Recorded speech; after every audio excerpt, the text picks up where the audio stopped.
Have you ever wondered if all this pressure to make friends and to be social might actually be keeping you from connecting with people?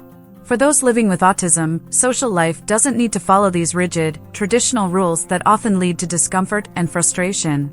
Contrary to popular belief, there are ways to build a rich social life and meaningful relationships without having to mask who you really are. And here's the real secret: adapting social skills to something that makes sense to you, something that respects your unique way of seeing the world. Maybe the issue isn't a lack of social skills, but rather the traditional model that tries to fit everyone into the same box. For anyone feeling lost in forced, disconnected interactions, there is a way to socialize that brings relief and lets you be authentic.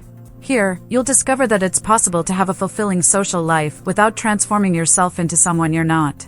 This path can be your shortcut to a more connected, meaningful life, where every friendship is worth more than 1,000 empty interactions. Ready to learn how to make genuine connections without sacrificing who you are? Here, you'll see that socialization goes beyond conventions. It's about finding the right people, the right places, and the approaches that truly work for you. Get ready for a fresh perspective on social skills and connections that could change your life. Challenge of social skills training. Most social skills training approaches for autistic adults still insist that they try to mimic neurotypical behavior. But honestly, this can be frustrating. Imagine being taught to act in a way that will never feel entirely natural. It's like being told to wear clothes that don't fit. The problem is that these traditional methods often don't get the desired results because they don't respect the individual's unique traits. After all, the goal isn't to fit in at all costs, but to find genuine ways to build a social life and relationships that make sense to each person. For those with autism, social life can feel like a minefield where the rules of social interactions constantly change. When the idea is just to act like everyone else, it's easy to lose sight of what truly matters: creating meaningful and quality connections. Have you ever thought about how uncomfortable it can be to hold a forced conversation just to seem polite or normal? This pressure to act in a way that isn't authentic ends up pushing people away rather than bringing them closer. It's like building a bridge out of sand; it crumbles as soon as someone steps on it. Instead of insisting on the traditional model, why not focus on strategies that genuinely make sense for each individual? This opens up the need for alternative strategies.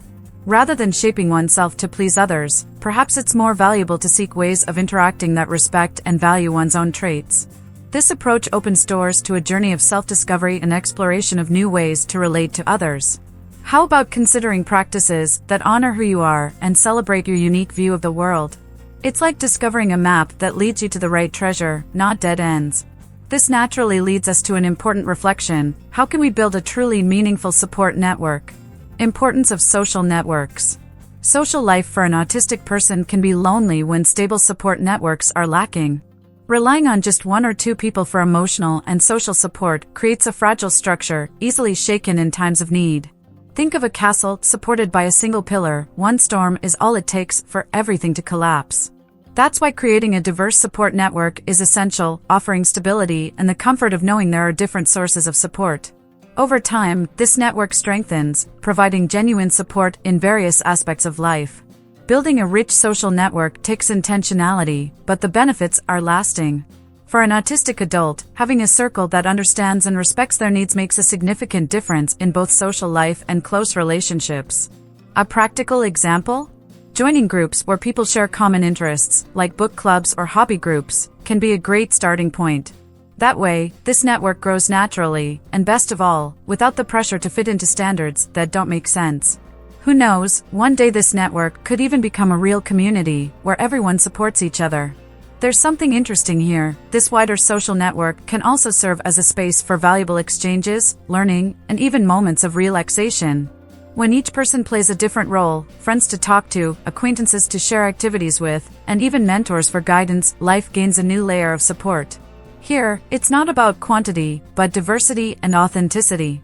Who would have thought a well-structured support circle could so deeply change someone's life? And the reflection continues: are traditional ways of building these bonds helpful? Issues with traditional social skills training. Traditional advice to make friends often feels like a rigid, disconnected script for someone on the autism spectrum.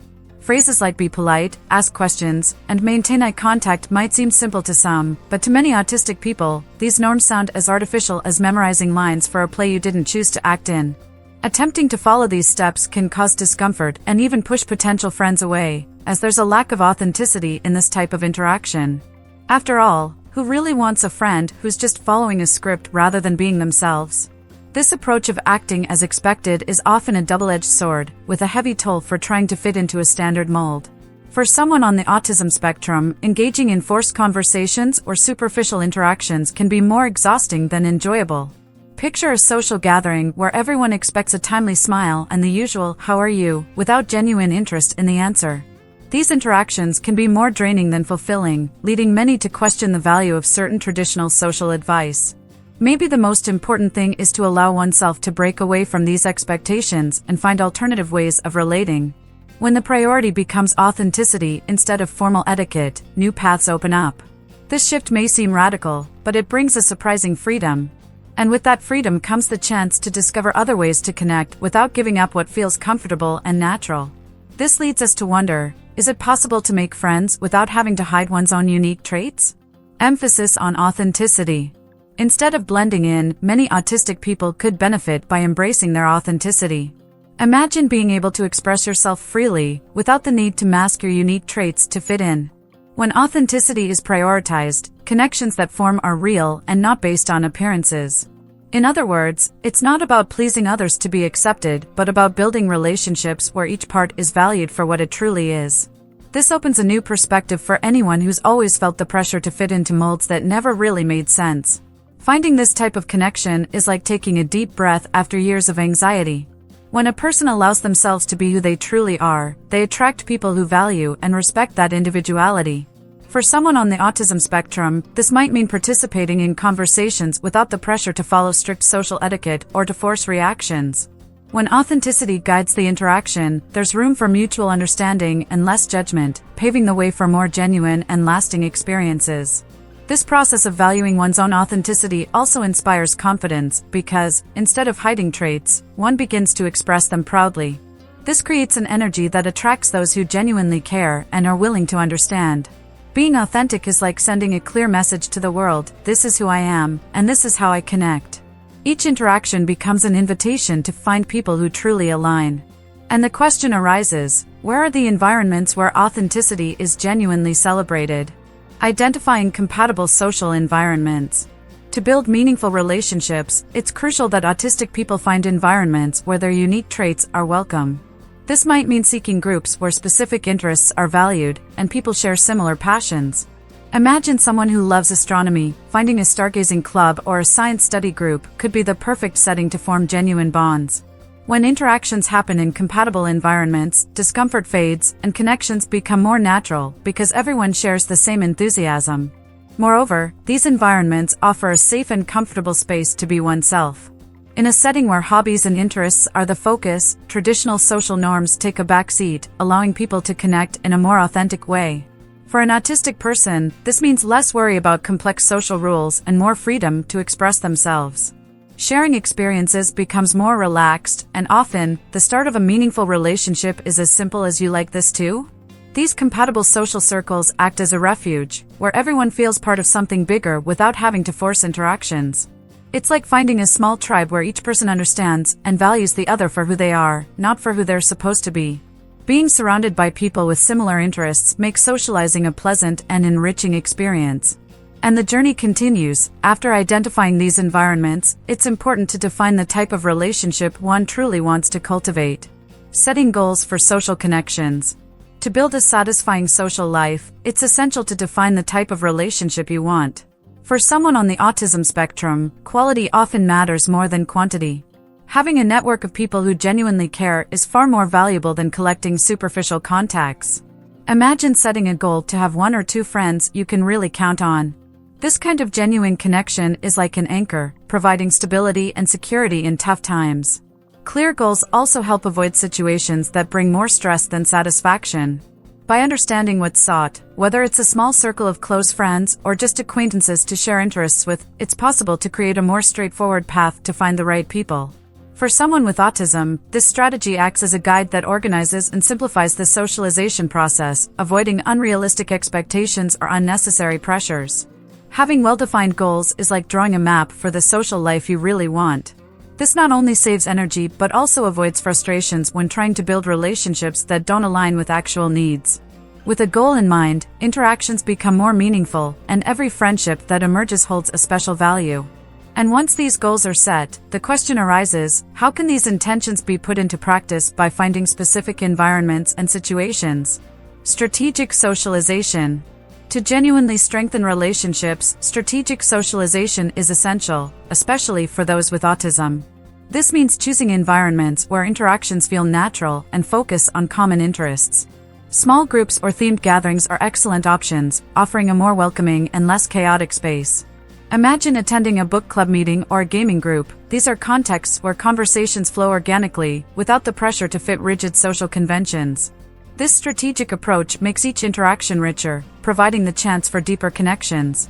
Unlike large social events, which can be overwhelming, smaller groups allow for truly getting to know people and building longer-lasting bonds.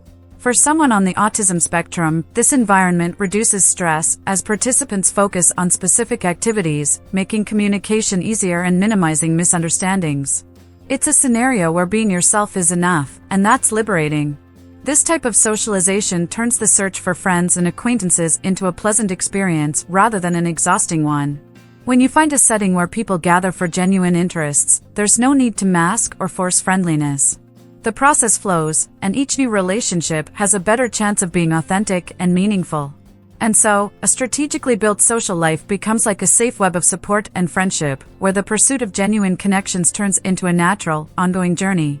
Now that you have a fresh perspective on building authentic connections, the question is, what are you waiting for to put all this into practice? Imagine how your social life could transform once you stop trying to fit into molds that don't make sense to you and instead focus on relationships that genuinely matter. Who are the people you want to be around? Where are the places that make you feel at home? And most importantly, what steps can you take right now to start building those connections? The choice is in your hands. Start seeking out environments that resonate with your interests, where you can be authentic without needing to follow a preset script. Set goals for your social life and let each new connection bring unique meaning to your days. Ask yourself, how can you make this journey an experience that respects who you are? The answer to this question could be the first step on a path you never imagined. So, if you're committed to building a social life that truly matters, subscribe to the channel, turn on notifications, and drop a comment below with your ideas or questions about the topic. Let's continue this journey of self-discovery and social transformation together. Ready to take the next step?